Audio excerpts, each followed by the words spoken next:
Retomamos en esta segunda parte de Política y Fe, segunda parte con otro de los autores, y ya sería el último que estaríamos viendo. Recordemos este pequeño camino que hemos hecho. Hemos arrancado con Smith, hemos pasado con Marx y al medio con Pablo VI. Y por último vamos a ir, para equilibrar un poco la balanza, con una propuesta femenina, es decir, una autora cuyo nombre es Adela Cortina. Sí, vamos a repasar un poquito cuál era la propuesta de Pablo VI y en qué se centraba para llegar un poco hacia lo que piensa Adela Cortina. La propuesta de Pablo VI evidentemente está enmarcada dentro del pensamiento social de la Iglesia, de la doctrina social de la Iglesia. Y la doctrina social de la Iglesia está afirmada o tiene su base en la Escritura, es decir, el dato desde el cual sustenta sus reflexiones es la palabra de Dios. No hay una cuestión de mera reflexión porque sí, no hay una cuestión de unas ideas muy bien armadas, sino que las ideas son sacadas de todo el texto bíblico, de un Dios que es capacidad de amor, de un Dios que es capacidad de entrega, que es capacidad de salir en la búsqueda de aquellos que menos tienen, de aquellos que no están en las mejores situaciones, de un Dios que se hace hombre en Jesucristo y sale a la búsqueda de los más débiles, de los más pobres, custodiando y en defensa de la dignidad humana. A partir de ahí, Pablo VI, y en conjunto también toda la Iglesia, elabora una reflexión sobre la cuestión política y económica que basa mucho en el pensamiento de la revelación desde Jesucristo. Es decir, vemos a un Jesús más interesado que en la economía, en la persona humana, más interesado que en la política, en el bienestar de todos. Entonces, de allí es que nosotros llegamos a la conclusión. Pero el punto de partida de nuestra reflexión en el capítulo anterior ha sido la palabra de Dios. Sin embargo, fíjense, si nos vamos un poquito a lo que habíamos hablado anteriormente, no termina de haber una propuesta concreta. O sea, hablamos de una buena recomendación de no centrar nuestra vida en la riqueza simplemente y de centrarnos también en el bien común, en el bien del otro que desgraciadamente en algunas ocasiones no come. Pero no hay una propuesta concreta. Y eso es así y tiene que ser así, debido a que la Iglesia da un consejo desde la teología moral. A quienes a quien le compete dar una sentencia sobre eso no es a la Iglesia. De hecho, la Iglesia, la intención de la Iglesia es mostrar la voluntad de Dios en todo este proceso. ¿Qué es lo que Dios quiere? ¿A qué tipo de sociedad Dios apunta? Ahora el cómo, la manera, la forma, no hay una recomendación explícita. Cada pueblo tendrá que ensayar su forma, su solución. Y eso es así como decía, y tiene que ser así. Porque la Iglesia no tiene el saber en todo sentido. De lo único que es custodio, de lo único que es testigo, es de la revelación de un Dios que nos ama. Es de la revelación de un Dios que sale a nuestra búsqueda, que no se queda con los brazos cruzados, sino que intenta transformar la realidad en la que vivimos. Adela Cortina, la última autora, una de las últimas, también vamos a ver a Francisco en alguno de sus textos, pero no lo vamos a mencionar poco a continuación. Pero Adela Cortina propone sí ya una propuesta de solución concreta. Su punto de arranque no es tanto el texto bíblico, sino ya a partir de estas conclusiones humanas, de los textos bíblicos, su punto de arranque ya va un escalón más arriba en el nivel pragmático. Vale decir, en el nivel práctico, en el nivel social, de cómo se puede resolver esto. O sea, de alguna manera estamos bajando un poco de escalones, estamos bajando un poco de la reflexión hacia la realidad. Bueno, está muy lindo esto que dice el Papa. Ahora, ¿cómo hacemos para ese punto medio? Le tenemos que dar oportunidades a todos, le tenemos que dar justas oportunidades para que puedan competir. Ahora, ¿cómo se hace eso? Bueno, ahí es donde va a salir Adriana Cortina a proponer un Estado de Derecho de justicia social. Fíjese, Estado de Derecho o de justicia social. Vamos a arrancar un poco sobre el capítulo que ella tiene, se llama así, de un libro que lo denomina Ciudadanos del Mundo. ¿Qué es lo que va a decir Adela Cortina frente a esta cuestión? En primer lugar, que a lo largo de la historia del tiempo ha habido varios sucesos que han conformado diversos estados. O sea, a lo largo de la historia del siglo XX y siglo XXI, pero sobre todo del siglo XX, ha habido acontecimientos históricos que han hecho surgir como estados de moda. En la primera mitad del siglo, o antes, un poquito antes, en el primer cuarto del siglo XX, estaba muy de moda las propuestas de Smith, es decir, pueblos liberales. Ahora, la cuestión cae, ¿no? La cuestión termina en el crack de 1920, cuando, digamos, Estados Unidos se ve frente a una sobreproducción y frente a una demanda que crece. Entonces hay mayor oferta que demanda, eso genera una crisis, y ahí es cuando aparece la propuesta de Keynes, ¿sí? Con el famoso estado de bienestar. O sea, un estado diferente al estado liberalista, al estado capitalista, porque ya hay una intervención del Estado dentro de la economía o dentro de las relaciones económicas, ¿sí? Fíjense, la propuesta de Keynes es muy simple. Lo primero que propone Keynes es hacer una intervención en la economía, es decir, que el Estado tiene que meterse en la economía. ¿Por qué? ¿Cuál es el fin? Y el fin en realidad que tiene Keynes es volver a reactivar la máquina de producción. Para Keynes no es tan importante el que no come. No es tan importante el que se desarrolla o el que no se desarrolla. Lo que a Keynes le importa es que la rueda de la economía siga funcionando. Entonces, ¿qué hay que hacer?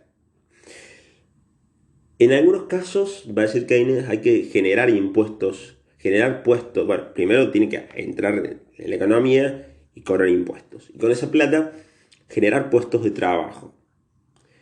Pero con el tiempo se va degenerando en subsidios con empleo. Parece que la sola generación de puestos de trabajo no alcanza, porque la plata no alcanza para pagarle a todos.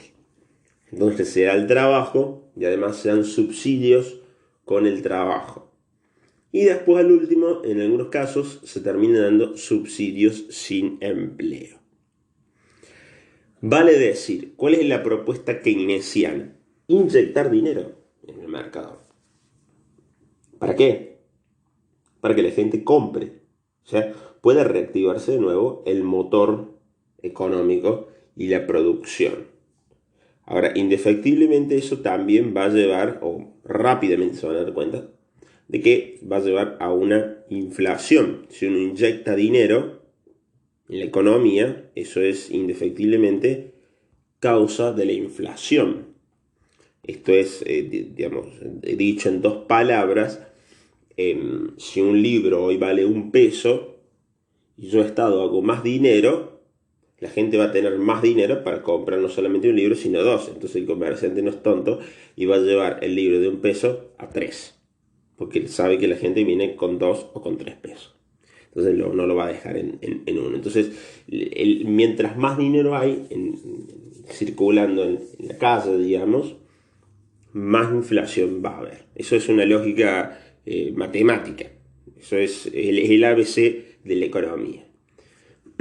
Fíjense, pero sin embargo, de este estado de providencia, o sea, de este estado interventor que busca reactivar la economía, rápidamente se dan cuenta, menos los gobiernos, que dando plata, ¿sí? Que ofreciendo la dádiva, la gente los vota. Es decir, obtienen mejores resultados en las elecciones, obtienen mejores beneficios y en último término obtienen poder. Entonces, este estado de bienestar, fíjese, voy calificándolo. Primero es el estado de bienestar, deriva o se desvirtúa en un paternalismo. ¿Qué es un paternalismo? Un exceso de protección. Prácticamente cuando te dan la papa en la boca, eso sería un paternalismo. Y que exige una retroalimentación, es decir, exige un ida y vuelta. Yo te he dado, pero después vos me vas a dar. Entonces aparece la famosa compra de votos. Las capacidades ya no cuentan, debido a que el Estado provee. Es sobreprotector. Fíjense. Ya no importa si uno es más inteligente que otro. La plata la vas a tener la misma. Los beneficios vas a tener los mismos. Entonces, de esa manera, a largo plazo, se va generando una sociedad inútil, conformista, sin ánimo de progreso.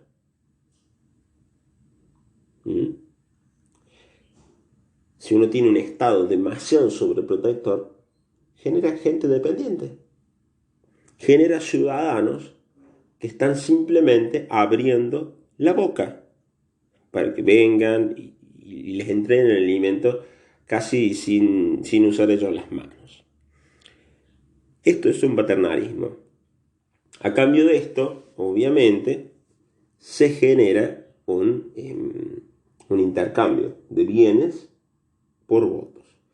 Y este estado, este famoso estado de bienestar, deriva en un estado electorero. O sea, con compra de votos. Eso es importante tenerlo en cuenta. Tenemos el estado de bienestar, el estado liberal, el estado de bienestar y el estado electorero, que genera inútiles. Porque si a uno le están dando siempre todo, si a uno le están haciendo fácil la vida, esto aplica en todos los márgenes de nuestra vida, ¿no? O sea, a alguien que se le hace fácil todo y que se le facilita todo, termina siendo alguien que después no tiene capacidad para resolver las cosas. Si yo constantemente estoy resolviéndole al nene de 2 años el problema de cómo comer, el día de mañana no sabe comer, no sabe cómo hacer. Y eso no es lo peor, sino que no tiene capacidad para frustrarse. Es decir, no tiene andamiaje para soportar la frustración. Entonces, en vez de un bien, le hicimos un mal. Esto es importantísimo.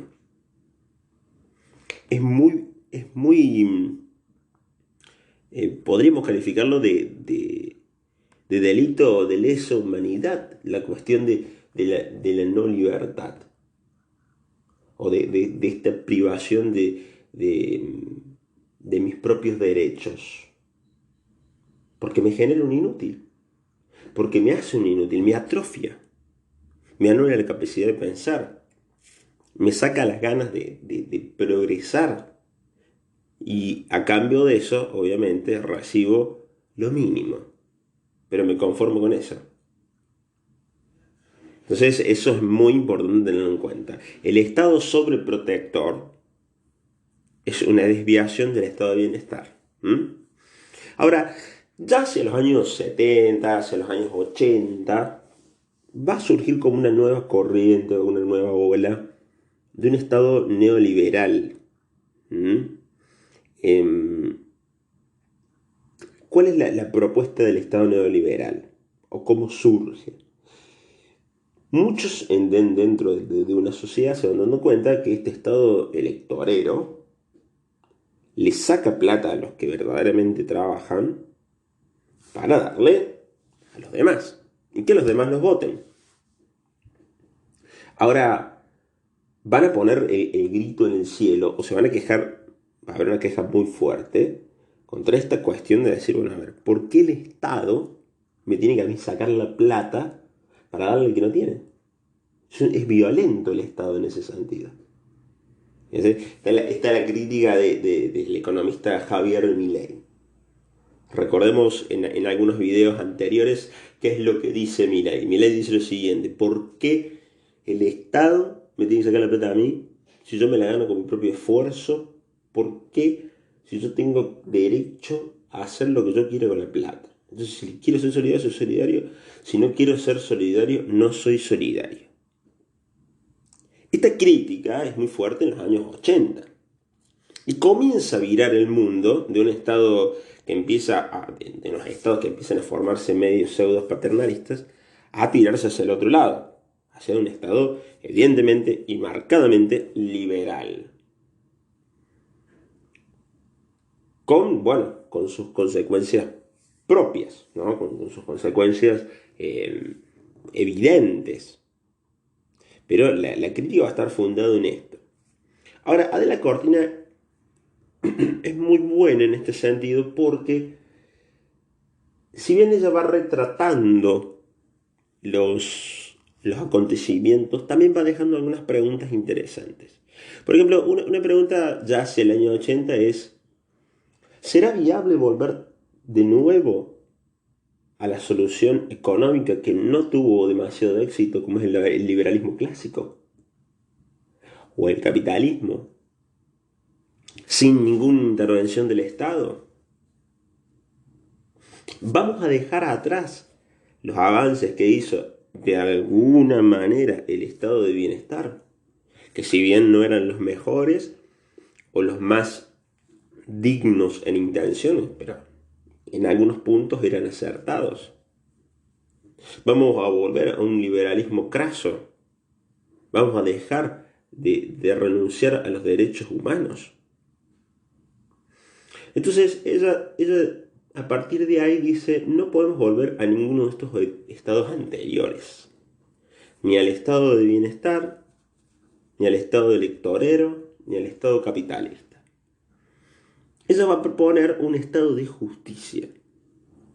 Y, valga la redundancia, no es peronista esta mujer, ¿sí? Pero un estado de justicia social. Ahora, atención con esto, porque también puede servir para hacer un verdadero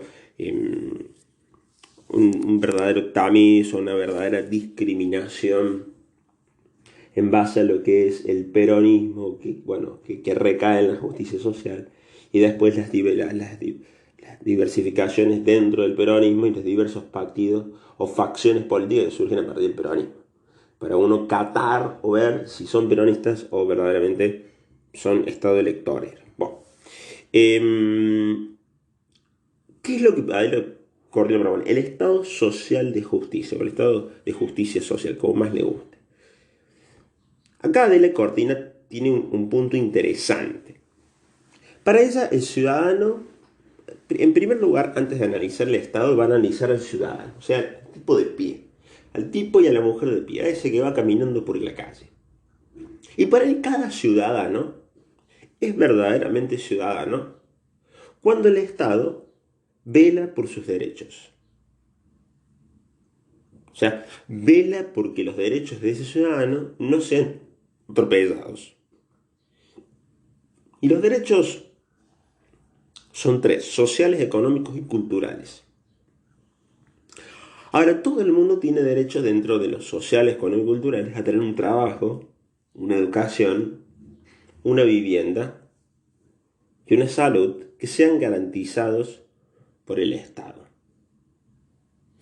¿Por qué? Porque acá no es que es una cuestión... A ver, Adela Cortina va a decir: los derechos son universalizables. La felicidad no. Son dos cosas diferentes. El derecho sí es universalizable, o sea, es para todos. Las felicidades no, porque cada uno es feliz de la manera que puede y de la manera que quiere. ¿Se entiende? Entonces, para Adela Cortina, el trabajo, la educación, la vivienda y la salud no son una cuestión de felicidad, sino son una cuestión de mínimos básicos que todo el mundo debería tener. Entonces hay cuando el Estado interviene en la economía, no para quitarle dinero al que tiene, sino para resguardar los derechos de todos. No es la intención robarle la plata del bolsillo al que más gana, sino la intención es resguardar los derechos de los demás. ¿Qué va a decir un economista como Javier Milei? No, bueno, pero deja que yo los resguarde. Deja que yo haga solidaridad. Claro, pero que ahí está el punto negativo. O ahí está la falacia. No es una cuestión de solidaridad. No es una cuestión de, bueno, a ver, vamos a ser solidarios. No, es una cuestión de justicia. Entonces, Adela Cortina lo que está discutiendo ya es directamente al nivel de la ética. No estamos hablando de un Estado solidario. El Estado no tiene que ser un Estado solidario. El Estado tiene que ser un Estado de derecho y de justicia, en donde sea justo para todos y en donde se velen justamente las garantías sociales. Entonces, si el Estado interviene en la economía y en el bolsillo de otros, es porque los individuos, en su libertad o en su, entre comillas, libertad, no han sabido garantizar el bien común, no han sabido garantizar los derechos a los demás. Es decir, el egoísmo ha cegado la humanidad del otro, lo ha transformado en instrumento. Y no hay nada más indigno que otro se transforme en un instrumento, en un esclavo, en un no ser humano. Entonces, ¿qué hace el Estado? De último recurso, no hace solidaridad. Para de la cortina, ¿no? No hace solidaridad. Hace derecho, hace justicia. Hace justicia porque le ha quedado la última opción. Ahora, si verdaderamente todos los individuos de la sociedad se dan cuenta de que todos tienen derechos, de que todos son seres humanos, no debería hacer falta el Estado que intervenga en el bolsillo de nadie. Pero el Estado interviene porque hay otros que no se dan cuenta de la humanidad del resto. Entonces eso es importante tenerlo en cuenta. El Estado, vuelvo a decir de nuevo porque se va a hacer mella eso en algunas teorías que han dado vuelta, sobre todo la de este economista. No deje que yo sea solidario, no, pero no es una cuestión de ser solidario. Es una cuestión de derecho que se hace o que el Estado entra en la economía porque anteriormente no se ha sabido hacerlo. O por lo menos la experiencia dicta que en los países, también en los países más libres, sigue habiendo gente pobre. Entonces no hay nadie que vele por esos derechos. El Estado de Derecho o el Estado de Justicia Social, como decía, debe asegurar unos mínimos de justicia. No pretende el bienestar ni la felicidad. Sé que esta última, o sea, la felicidad, se la tiene que proporcionar el individuo. Fíjense qué diferente es champán para todos, vino para todos, fútbol para todos, que agua para todos. Totalmente diferente.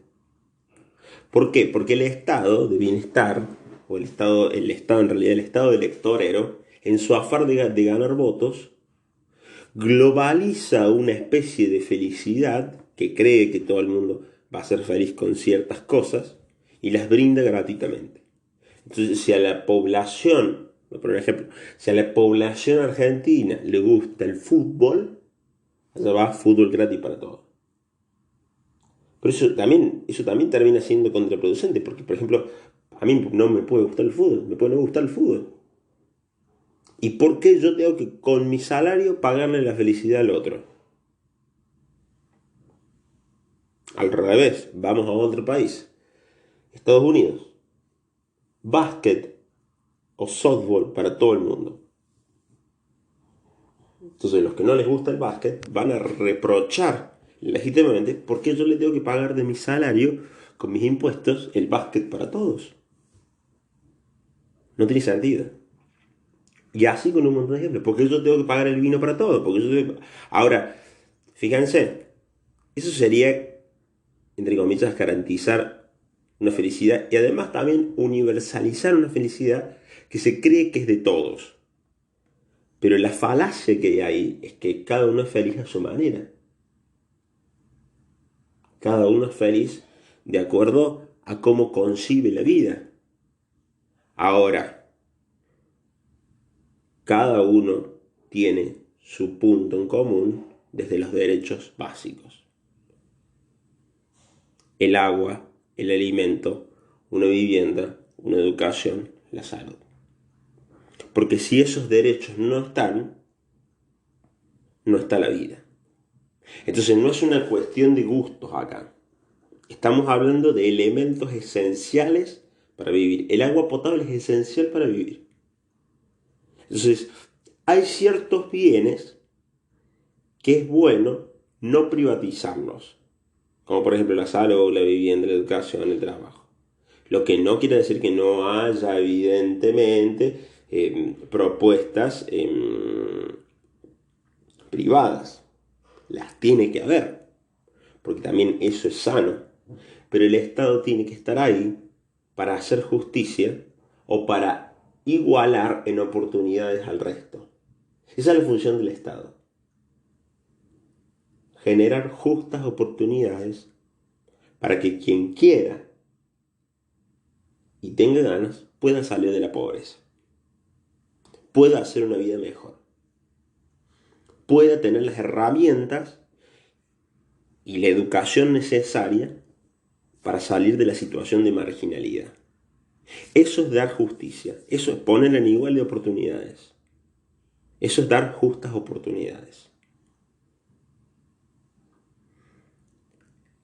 Por lo tanto, los derechos humanos, fíjense, voy cerrando con esto, no podrían quedar para nada y bajo ningún punto de vista en manos del libre mercado o de un grupo individualista. Imagínense que si esto ocurriese, tendríamos comprometida la salud y la vida de millones de personas, que de hecho ocurre. Si una comunidad política deja sin protección a alguien, recuerden que Adela Cortina arrancó con el ser ciudadano. Entonces, si el Estado no interviene como defensor del más vulnerable, está queriendo decir o reconoce que para el Estado, o sea, para él, esa persona no es ciudadano suyo. Entonces aparecen los famosos ciudadanos de primera, de segunda, de tercera, hasta en un mismo país. ¿Por qué? Porque no tienen iguales oportunidades. Porque no tienen justicia. No hay manera de poder llegar a un mínimo básico.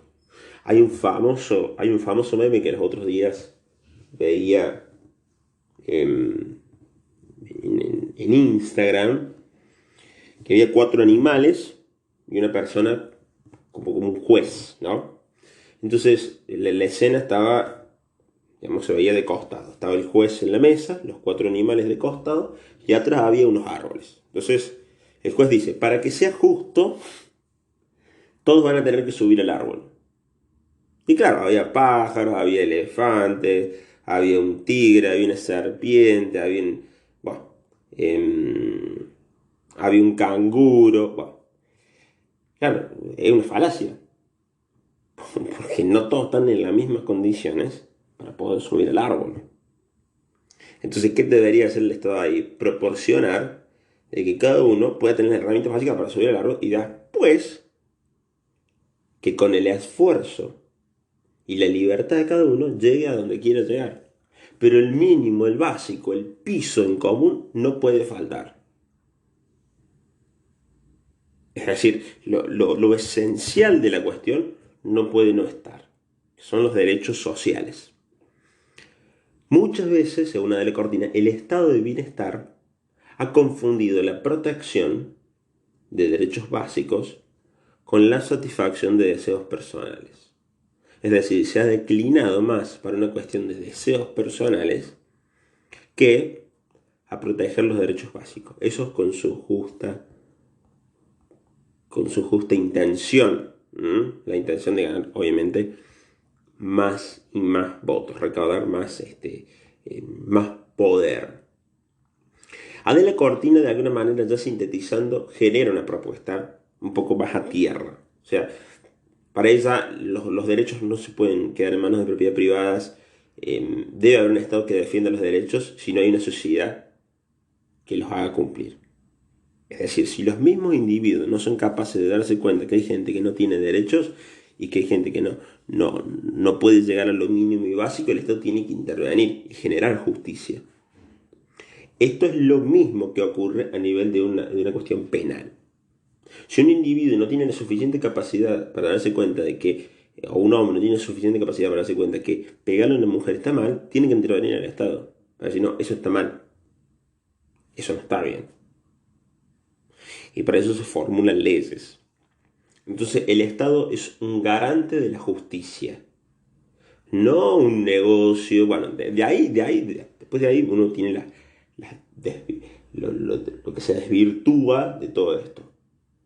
Que bueno, con todo esto a ver, si yo recaudo plata de todo el mundo mediante los impuestos, y bueno, puedo hacer dos cosas. O verdaderamente generar justicia y dar justas oportunidades al resto, o hacer que hago eso y doy dádiva, y verdaderamente me encargo de ganar más plata por otro lado y le tiro un par de dádivas. ¿Por qué? Porque acá hay una cuestión importante que no tratamos y es el tema de la palabra subsidio. El término subsidio en latín, del latín que viene, significa ayuda. Pero el subsidio no es dádiva. La dádiva es dar. Ahora la ayuda es ayuda. Pero es ayuda en lo que vos no podés resolver. Cuando yo sé que vos lo podés resolver, no hace falta la dádiva. No hace falta el subsidio. Porque si no generan algo sobreprotector. Y termino haciendo algo yo que el resto parece que no lo puede hacer. Y es terrible esto. Porque yo lo aniño al otro. Le digo, no, deja, lo hago yo. Y cuando le dije, no, deja, lo hago yo, le estoy diciendo al otro, sos un inútil. Sos un nene de 5 años que no sabe hacer las cosas. En cambio, cuando yo al otro le digo, bueno, dale, a ver, fíjate. ¿Cómo podemos hacer esto? No lo podemos hacer. Estoy confiando en las capacidades del otro. Estoy confiando en el otro que sabe que lo puede hacer. Y que aunque lo haga mal, va a intentar 10 veces hasta que le salga. Muy bien. Vamos a terminar acá esta última parte de política y fe. Esta cuestión de justicia, ¿no? También tiene que ver con una cuestión de justicia divina, ¿no? Dios es el verdadero defensor de aquellos que están en la marginalidad. Lo tenemos en el libro del Éxodo, lo tenemos en el Evangelio, lo tenemos en las cartas de numerosos apóstoles que se quejan contra la opresión de aquellos, no solamente que más tienen, sino que generan violencia, ¿no? El gran defensor de los marginados ha sido Jesús de Nazaret. Ha sido el que nos ha dejado este legado y por el cual siempre tendremos que luchar por una sociedad más justa, una sociedad en la cual se respeten los derechos individuales, pero a la vez no se tergiverse en un falso liberalismo que no reconoce la vida ni la dignidad de nadie. Nos estamos viendo en el próximo episodio.